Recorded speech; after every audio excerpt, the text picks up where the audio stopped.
ഹരിതയും ജീവന്റെ സ്പർശവും. പച്ചപ്പിന്റെയും നീലിമയുടെയും ഹൃദയത്തിൽ ഹരിത എന്ന പ്രകൃതിദേവത ജീവിച്ചിരുന്നു. അവളുടെ ചുറ്റും പൂക്കളും ചെടികളും എപ്പോഴും സന്തോഷത്തോടെ നൃത്തം ചെയ്തിരുന്നു. ഒരു ദിവസം ലോകത്തിന്റെ വിദൂരക്കോണിൽ നിന്ന് ഒരു നേർത്ത തേങ്ങൽ അവൾ കേട്ടു. പ്രകൃതിക്ക് അവിടെ സഹായം ആവശ്യമാണെന്ന് അവൾക്ക് തോന്നി.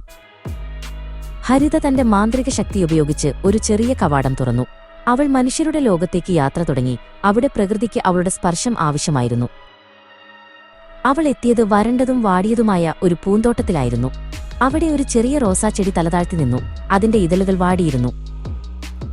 ഹരിത തന്റെ കൈകൾ റോസാച്ചെടിക്ക് നേരെ നീട്ടി.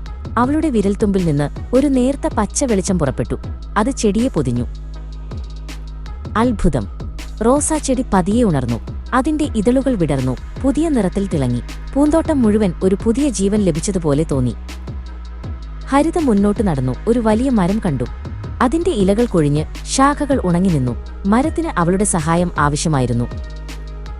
ഹരിതമരത്തിന്റെ തടിയിൽ കൈവച്ചു. അവളുടെ സ്പർശനത്താൽ മരത്തിന് ജീവൻ തിരിച്ചുകിട്ടി. പുതിയ ഇലകൾ തളിർത്തു. പൂക്കൾ വിരിഞ്ഞു. പക്ഷികൾ പാടിത്തുടങ്ങി.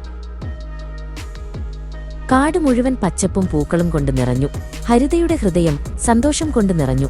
അവൾക്ക് തന്റെ ദൗത്യം മനസ്സിലായി. ഹരിത പ്രകൃതിയുടെ സംരക്ഷകയായിരുന്നു. ജീവന്റെ ദേവതയായിരുന്നു. അവൾ എവിടെ പോയാലും സൗന്ദര്യവും ജീവനും കൊണ്ടുവരുമെന്ന് അവൾക്കറിയാമായിരുന്നു. അവളുടെ യാത്ര തുടരും. Subscribe for more. Thank you.